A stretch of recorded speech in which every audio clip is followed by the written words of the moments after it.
Retinal detachment या पर्दा हट जाना, ये एक काफ़ी कॉमन बीमारी है।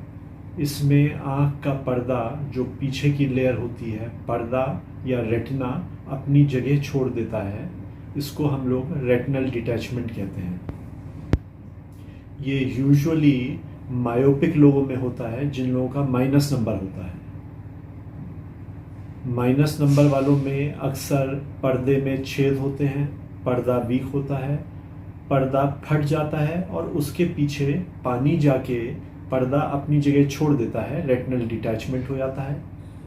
रोशनी चली आती है, शुरू में एक साइड से जाती है, बाद में जब सेंट्रल पार्ट इन्वॉल्व हो जाता है, सेंटर में फ्लूइड पहुंच जाता है, पर्दा हट जाता है, जिसे हम लोग मैक्यूला कहते हैं, तो रोशनी पूरी चली आती है। ये एक सीरियस कंडीशन होती है। इसमें जैसे ही मालूम पड़े तुरंत स्ट्रिक्ट बेड रेस्ट होना ज़रूरी है। आई डॉक्टर से, रेटिना डॉक्टर से मिलके और रेटिनल डिटैचमेंट का सर्जरी होती है जो इमिजिएटली होनी चाहिए। रेटिनल डिटैचमेंट हमारा 3 टाइप का होता है कॉमनली। जो कॉमनेस्ट फॉर्म है वो अभी जो डिस्क्राइब किया, ये रेगमेटोजिनस रेटिनल डिटैचमेंट कहते हैं। इसमें पर्दे में छेद होता है और उसके पीछे पानी जाके पर्दा हट जाता है। इसे रेगमेटोजिनस रेटिनल डिटैचमेंट कहते हैं। दूसरे टाइप का है एक्सुडेटिव रेटिनल डिटैचमेंट। इसमें एक्सुडेशन होता है, फ्लूइड रेटिना के पीछे इकट्ठा हो जाता है, पर्दे में कोई छेद नहीं होता है। यूजुअली कोरोइडल ट्यूमर्स में या हिमेंजियोमास में और वजह से होता है ये। नंबर 3 है ट्रैक्शनल रेटिनल डिटैचमेंट। इसमें जैसे डायबिटीज़ के केसेस में रेटिना के आगे विट्रियस जेली में ब्लड भर जाता है, रेटिना के आगे बैंड्स बन जाते हैं, फाइब्रस बैंड्स, और वो रेटिना को पुल करते हैं, खींचते हैं, ट्रैक्शन करते हैं और वो ट्रैक्शनल रेटिनल डिटैचमेंट बनाते हैं। इसमें पर्दे में अगेन छेद नहीं होते हैं। जो कॉमनेस्ट टाइप है वो रेगमेटोजिनस रेटिनल डिटैचमेंट है। हम आज उसी के बारे में बात करेंगे। जैसे मैंने बताया, ये कॉमनली मायोपिक लोगों में होता है, जिन लोगों का माइनस नंबर होता है। इन केसेस में आँख का आई बॉल का साइज बड़ा होता है, रेटिना स्ट्रेच्ड आउट होता है, उसमें थिनिंग होके पर्दे में जगह जगह छेद होते हैं। जब रेटिना स्ट्रेच आउट होता है, इसमें एरियाज ऑफ थिनिंग होते हैं रेटिना में, जहाँ पर्दा बहुत वीक होता है, थिन होता है। उन एरियाज को लैटिस डीजनरेशन या स्नेल ट्रैक डीजनरेशन कहते हैं, और मल्टीपल होल्स होते हैं वहाँ पे। पर्दा जैसे कई बार छलनी हो जाता है, ऐसा होता है मल्टीपल छेद के साथ में। वहाँ से पर्दा अक्सर फट भी जाता है और उसके पीछे फ्लूइड जाके पर्दा हटता है, रेटिनल डिटैचमेंट होता है। जो आई में अंदर जेली होती है, विट्रियस जेली, वो भी डीजनरेटेड होती है इन कंडीशन में, और वो भी कंट्रीब्यूट करती है पर्दा फटने में और रेटिनल डिटैचमेंट में। यूजुअली इसके सिम्टम्स क्या होते हैं? नॉर्मली जो मायोपिक लोग होते हैं, सो मेनी टाइम्स एसिम्प्टोमेटिक होते हैं, कोई उनको कंप्लेंट नहीं होती है। मायोपिक लोगों को हर साल एटलीस्ट अपना पर्दा एक क्वालिफाइड रेटिना स्पेशलिस्ट से चेक कराना चाहिए। आई डॉक्टर हो और क्वालिफाइड रेटिना स्पेशलिस्ट हो, जो कि इनडायरेक्ट ऑफ्थेल्मोस्कोपी से पर्दा चेक करने के लिए जो प्रॉपर मशीन है, इनडायरेक्ट ऑफ्थेल्मोस्कोपी है, उससे प्रॉपरली रेटिना चेक होना चाहिए। और कोई छेद या वीक स्पॉट्स या डेंजरस स्पॉट्स हों तो वो शुरू में ही ट्रीट हो जाने चाहिए। उनको हम लोग, उसका रेटिनल लेजर होता है, ग्रीन लेजर, उससे हम लोग सील कर देते हैं उन होल्स को। रेटिना पीछे की लेयर से चिपक जाता है और पर्दा नहीं हटता है, क्योंकि एक बार डिटैचमेंट हो गया तो फिर major surgery, retinal detachment surgery ही होनी है या विट्रेक्टमी सर्जरी होती है। तो ये मायोपिक लोगों में कॉमनली होता है। अब बाकी सिम्टम्स या लक्षण में आँख के आगे ब्लैक स्पॉट्स या फ्लोटर्स दिखाई देने।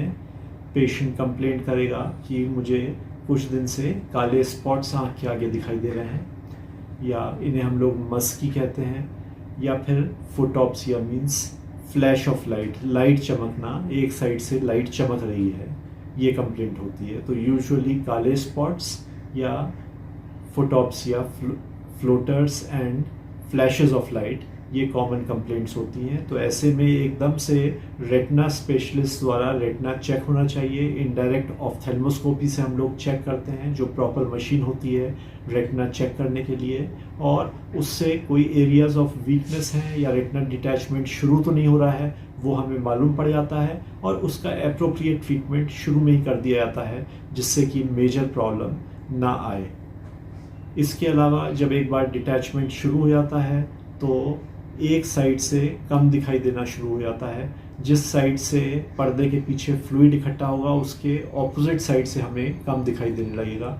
एक साइड से कम दिखाई देने लगता है और वो बढ़ता जाता है, और फाइनली वो सेंट्रल पार्ट में मैक्युला पे पहुंचता है, तो रोशनी सेंट्रल पार्ट की चली जाती है।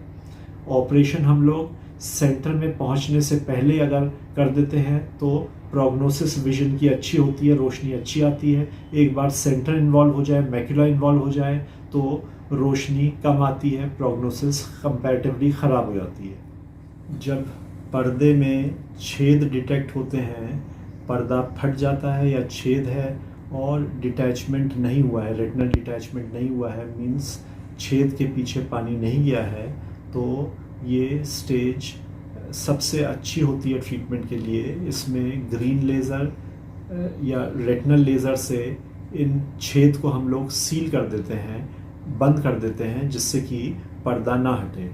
ग्रीन लेज़र से हीट जनरेट होती है और स्पॉट्स लगाकर पर्दे को हम पीछे की लेयर से चिपका देते हैं, तो पर्दा अपनी जगह नहीं छोड़ता है। डिटैचमेंट में भी एक बार रेटिनल डिटैचमेंट हो जाए तो पूरा बड़ा ऑपरेशन ही किया जाता है, लेकिन अर्ली केसेस में जब छेद के पास थोड़ा सा फ्लूइड पहुंचा है तो कई बार हम लोग लेज़र करके उसे फ्लूइड के चारों तरफ सीलिंग कर देते हैं, तो वो छोटा सा डिटैचमेंट हमारा रुक जाता है उससे। या फिर लेज़र ना करें तो दूसरा क्रायो प्रोसीजर होता है, ठंडी मशीन से सिकाई, तो उससे भी हम सीलिंग कर देते हैं और पर्दा हमारा हटने से रुक जाता है। अब एक बार जब पर्दा हट जाता है, फ्लूइड होता है, तो उसका एक ही ट्रीटमेंट है, ऑपरेशन है ट्रीटमेंट। ऑपरेशन दो तरह के होते हैं, एक रेटिनल डिटैचमेंट सर्जरी जिसमें हम बकलिंग करते हैं, एक बकल लगाते हैं आई बॉल के चारों तरफ रेटिना को सेटल करने के लिए, उसे अटैच करने के लिए, और दूसरा ऑपरेशन होता है विट्रेक्टमी ऑपरेशन का, जिससे हम अंदर आई की जेली सब क्लियर करते हैं और अंदर से हम रेटिना को सेटल करते हैं। अब रेटिनल डिटैचमेंट के ऑपरेशन में जैसे मैंने बताया, जल्दी ऑपरेट करना बहुत ज़रूरी होता है। रेटिनल डिटैचमेंट अगर साइड्स में हो, सेंटर में ना पहुँचे, तो उसमें प्रोग्नोसिस बेटर होती है, बाद में रोशनी अच्छी आती है। एक बार सेंटर मैक्युला भी इन्वॉल्व हो जाए तो ऐसे में ऑपरेट करके रेटिना सेटल करते हैं, फ्लूइड सुखाते हैं, लेकिन रोशनी कॉम्प्रोमाइज़ हो जाती है, कम आती है अगर हमारा मैक्युला एक बार डिटैच हो जाए, क्योंकि उसमें थोड़े सेल्स डैमेज हो जाते हैं। पर्दा जितने टाइम हटे हुए हो जाता है उतना ही पर्दे के सेल्स डैमेज हो जाते हैं, तो ऐसे में उतनी ही ऑपरेशन के बाद रोशनी कम आती है। इसीलिए इसमें जल्दी ऑपरेशन करना ज़रूरी होता है। जैसे ही डिटैचमेंट शुरू हो रहा है, मालूम पड़ता है, तो एकदम बेड रेस्ट एडवाइज रहता है पेशेंट के लिए, वो रेस्ट करे और तुरंत ही जितना जल्दी हो सके अपना सर्जरी कराए रेटिनल डिटैचमेंट की। अब ये रेटिनल डिटैचमेंट जो सर्जरी इसकी होती है, दो टाइप की होती है। एक तो स्क्लेरल बकलिंग सर्जरी होती है, इसमें आई बॉल के चारों तरफ हम एक बैंड लगाते हैं, एक बकल लगाते हैं, जिसके प्रेशर से वो रेटिना सेटल होता है। और दूसरा विट्रेक्टमी ऑपरेशन है, जिसमें हम आई में अंदर से जाते हैं, अंदर की आई की जेली क्लियर करते हैं और अंदर की तरफ से रेटिना को सेटल करते हैं। रेटिनल डिटैचमेंट अगर पुराना हो जाए तो उसमें क्रॉनिक चेंजेस बन जाते हैं, पीवीआर बोलते हैं, प्रोलिफरेटिव विट्रियोरेटिनोपैथी। तो ऐसे केसेस में अंदर बैंड्स बन जाते हैं, पर्दा सेटल करना मुश्किल हो जाता है और पर्दे में परमानेंट चेंजेस आ जाते हैं और रोशनी बहुत कम आती है, बहुत डिफ़िकल्ट सर्जरी हो जाती है। तो इसीलिए हमें चाहिए डिटैचमेंट एक बार हो जाए तो अर्लीस्ट उसका ऑपरेशन हो जाए, तो हम आईसाइट बचा पाते हैं ऐसे केसेस में। अब ये जो दो टाइप की सर्जरीज होती हैं, रेटिनल डिटैचमेंट सर्जरी और दूसरी विट्रेक्टमी सर्जरी, पहले हम लोग बकलिंग सर्जरी ज़्यादा कॉमनली किया करते थे, आजकल विट्रेक्टमी ऑपरेशन ज़्यादा कॉमनली होता है।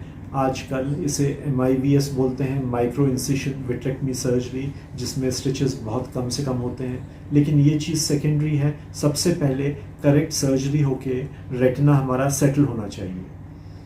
इसमें यूजुअली बकलिंग वाले केसेस में हम लोग जब करते हैं तो कभी कभी अंदर गैस डालते हैं, और विट्रेक्टमी ऑपरेशन में कई बार गैस डालते हैं और कभी कभी सिलिकॉन ऑयल डालते हैं।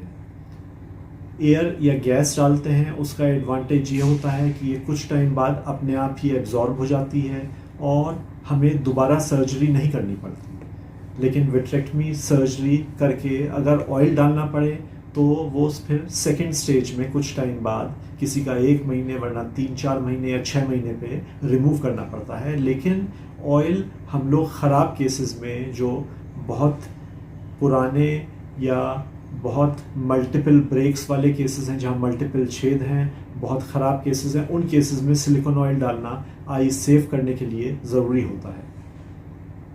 ये सर्जन ऑपरेशन के टाइम ही यूजुअली डिसाइड करता है कि हमें कौन सा ट्रीटमेंट देना है। गैस जो होती है यूजुअली 2 टाइप की, एक SF6 होती है, एक C3F8 होती है।